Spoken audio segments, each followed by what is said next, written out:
Bueno, es verdaderamente para mí un privilegio haber sido invitado a este increíble foro. Felicitaciones a Joaquín por esta idea absolutamente brillante. Y también un saludo al embajador de Colombia, que está aquí presente con su señora, y demás personalidades. Bueno, todo esto nace en 1958, cuando yo llegué de Inglaterra, de haber recibido mi pregrado en ingeniería electrónica. Fuimos el primer grupo de ingenieros electrónicos que salimos en Europa, y llegué a Colombia a hablar de ingeniería electrónica, pues era algo absolutamente un extraterrestre. La palabra ingeniería electrónica, pues hasta ahora se comenzaba a hablar en Europa, en los Estados Unidos. Y por una serie de coincidencias me encontré con algunos amigos que habían estado en el colegio conmigo y que habían estudiado medicina, y esto me abrió las puertas para que pudiera conocer que la electrónica tenía que ver con la medicina, cosa que nunca la había pensado. Y también que la electricidad tenía que ver con el corazón, que el corazón era un sistema eléctrico, y principié en la Universidad Nacional, donde fue mi primer trabajo, a ver que ese corazón funcionaba con una serie de leyes totalmente eléctricas y entendibles. Esto me hizo pensar que la electrofisiología que comenzaba en esa época era la electricidad, esa maravilla que de la naturaleza que nos antecedió antes de que el hombre comenzara toda su parte evolutiva. La tempestad que se producía eléctricamente, y todas estas maravillas, esta electricidad comenzó a volverse algo importante, y en 1745, hacia la mitad, y antes de esto los egipcios y demás, pero no tenemos tiempo sino de puntualizar algunos de esos descubrimientos. Volta y Galvani, dos italianos que comenzaron a mostrar la existencia de la electricidad. Galvani era un anatomista y colgó unas ancas de rana que había disecado en una reja, y al acercar el bisturí vio que estas ancas se contraían, y de esta manera una fuerza invisible producía este efecto. Y esto lo llevó a que Volta, por el otro lado, y en Bolonia, comenzara también con una idea de una fuerza que no se conocía. Y de esta manera la corriente voltaica, la corriente galvánica, y esto cambió el mundo y nació verdaderamente la electricidad. maravillas, el corazón funciona eléctricamente, tiene toda una red eléctrica verdaderamente increíble, y ya en 1932 el doctor Hyman en los Estados Unidos hizo los primeros ensayos de poder estimular artificialmente el corazón en casos de ciertos tipos de arritmias. Y estos ensayos, desgraciadamente, no continuaron. Era la época pre-Segunda Guerra Mundial, en fin, se perdió inclusive gran cantidad de todos estos estudios que él había hecho. Lo único que se encontró fue el electrocardiograma de un perro al cual lo estimuló eléctricamente. Hubo muchas cosas intermedias y en 1955, el doctor Paul Soule fue quien primero colocó unos electrodos a un paciente externos y con un aparato que él había hecho, el cual me lo regaló y lo tengo dentro del museo de marcapasos que tengo en Colombia, y ahí con este aparato hizo las primeras estimulaciones con corriente continua y de una manera externa.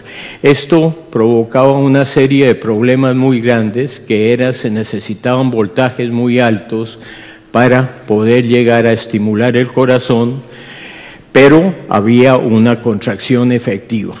Desgraciadamente, más de 15 minutos con estos electrodos y con corrientes altas, se principiaba a producir una tetanización de los músculos del tórax, y esto producía dolor, y había un momento en que era tan insoportable que o se desconectaba el aparato, que era la vida del paciente, o se continuaba y esto era imposible. Así es que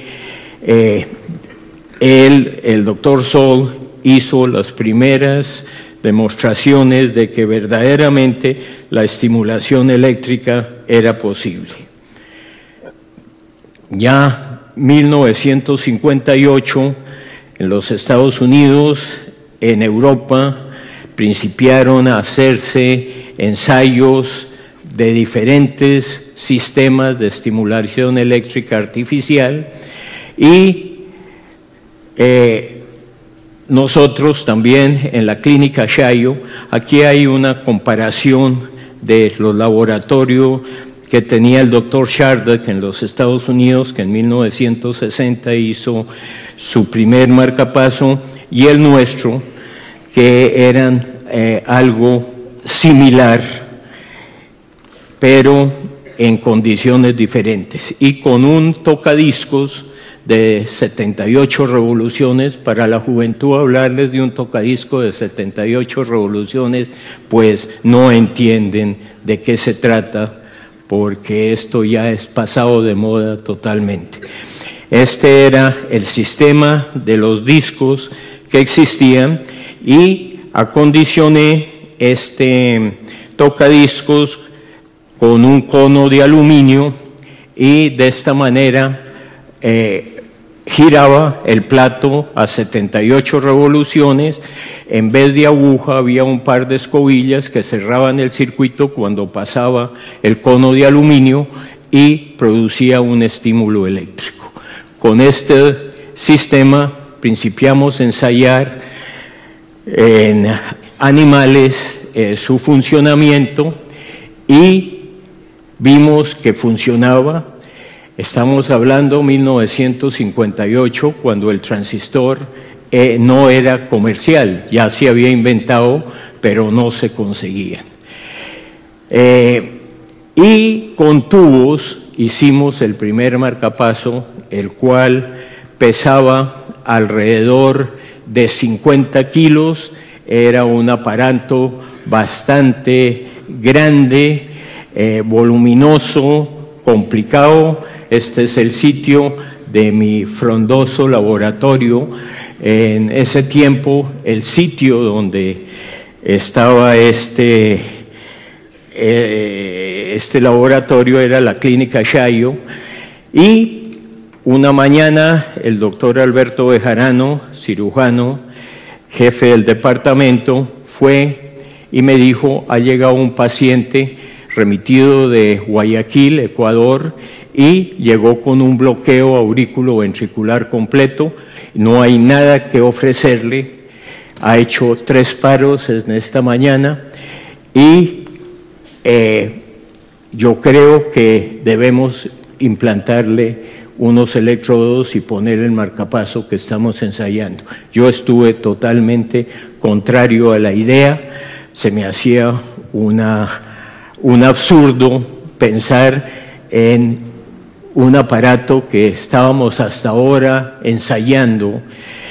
Él me llevó donde el paciente era un sacerdote católico, y entre él y el doctor Bejarano y el sacerdote me convencieron de que si no se ensayaba, pues él iba a morir rápidamente.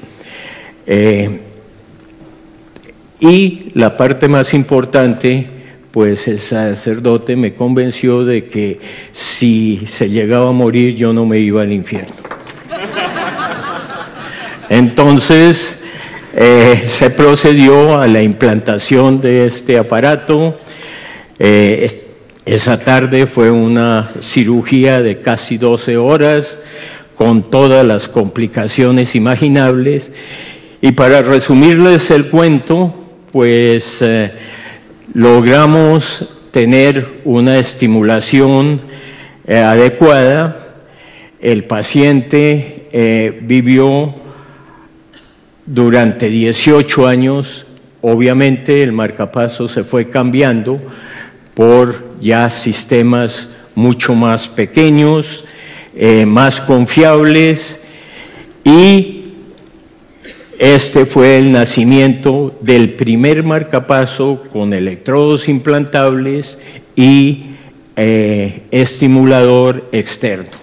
El carro que ustedes vieron en las pasadas transparencias era un Triumph, un carrito inglés de sport que yo había llevado a Colombia después de haber terminado mi ingeniería electrónica. ¿Y por qué era importante este carro? Porque tenía una batería de 12 voltios. En Colombia la mayoría de los carros tenían eran carros americanos con baterías de 6 voltios. Entonces este carro tenía la ventaja de que era una batería de 12 voltios, y esa batería era la que alimentaba ese primer marcapaso. Primer error increíble, se nos olvidó que había que cargar esa batería. Entonces, después de que vimos que estaba funcionando correctamente el marcapaso, entraba en el posoperatorio el sacerdote, y con otro carro, un MG que tenía otro médico en la clínica, cambiábamos la batería, y obviamente teníamos que prender el carro durante algunas horas para que se cargara la batería, hasta que construimos un simple cargador de baterías.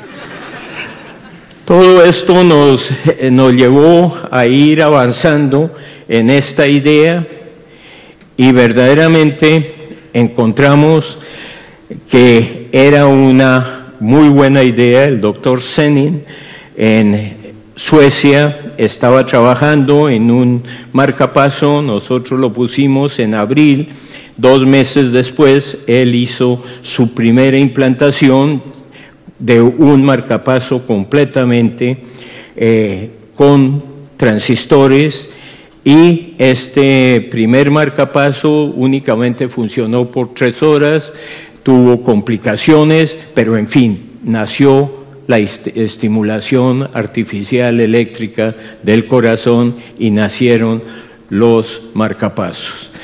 En la actualidad estamos trabajando en un nuevo nanomarcapaso. Gracias a la nanotecnología, en el año 2000, con el doctor Jorge León Galindo, comenzamos a pensar que ya era tiempo en que las nuevas tecnologías podían cambiar totalmente la idea de un estimulador implantable. Y de esta manera, nuevas posibilidades, hicimos la creación de un nanomarcapaso, el cual es la 4ª parte de un grano de arroz en su tamaño, y que gracias a estas nuevas tecnologías pues tiene grandes ventajas, como por ejemplo no necesita una batería, sino que con el efecto piezoeléctrico y unos cristales hechos artificialmente con cerámicas, ha sido posible generar la corriente necesaria en cada contracción. Al presionar los cristales, producen la electricidad para poder hacer funcionar este nuevo sistema. Este nuevo marcapaso no necesitará de batería, estará conectado al teléfono del médico, y en caso de cualquier mal funcionamiento habrá una alarma en el teléfono del médico, y desde ese mismo teléfono podrá cambiar los parámetros de funcionamiento. Así es que las maravillas de la nueva tecnología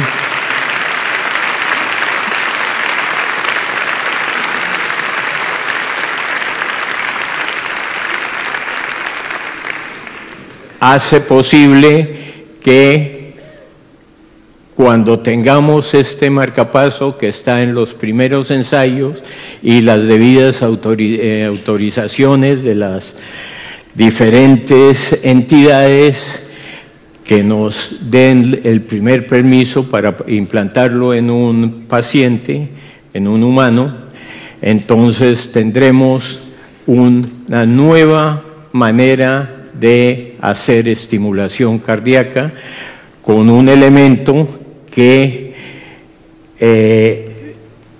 su tamaño le permite llevarlo por un catéter hasta el corazón, ser implantado directamente en el endocardio, y esta es más o menos la figura de este nuevo marcapaso, pasando por un vaso sanguíneo hasta llegar al corazón, donde se coloca mecánicamente, se ensaya eléctricamente y finalmente se deja en su sitio. Y desde la parte externa es posible ver su funcionamiento, cambiar los parámetros, como dije anteriormente, todo por un circuito muy simple de comunicaciones que fue los radios de galena, que muchos se acordarán, y este principio pues es lo que nos lleva hoy día a poder tener un control de este sistema de una manera fácil y sin necesidad de energía eléctrica. es decir, energía eléctrica artificial, obviamente la inducción electromagnética produce electricidad para su funcionamiento. Así es que en el mundo volvemos a pensar en los mismos principios de hace muchos años, con nuevos elementos, miniaturizar los sistemas de funcionamiento, mejorar esas condiciones y tratar de mejorar la vida de muchos pacientes. En la actualidad, aproximadamente se han beneficiado con los marcapasos alrededor de 78 millones de personas en los 57 años que se hizo la implantación del primer marcapaso.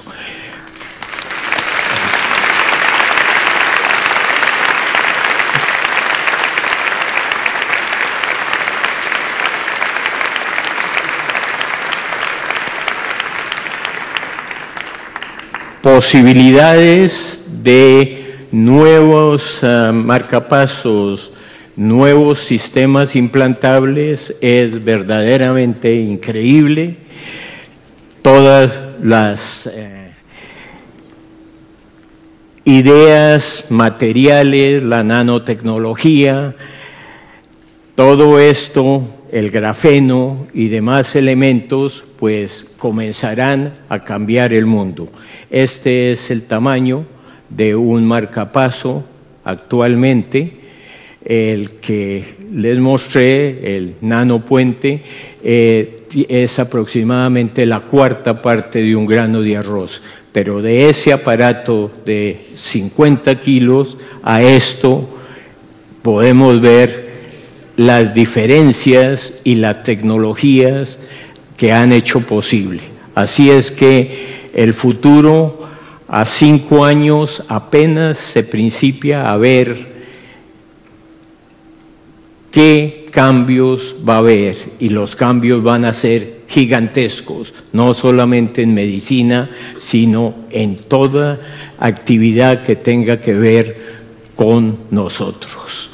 Y 10 años es imposible predecir cuáles van a ser el mundo, cuáles van a ser los cambios. Así es que el futuro va a ser verdaderamente prodigioso para la juventud. Y ojalá la juventud comience a mirar nuevas ideas, con nuevos materiales, nuevos progresos en diferentes campos de la tecnología y, lo más importante, tener sueños y volverlos realidad. Muchas gracias.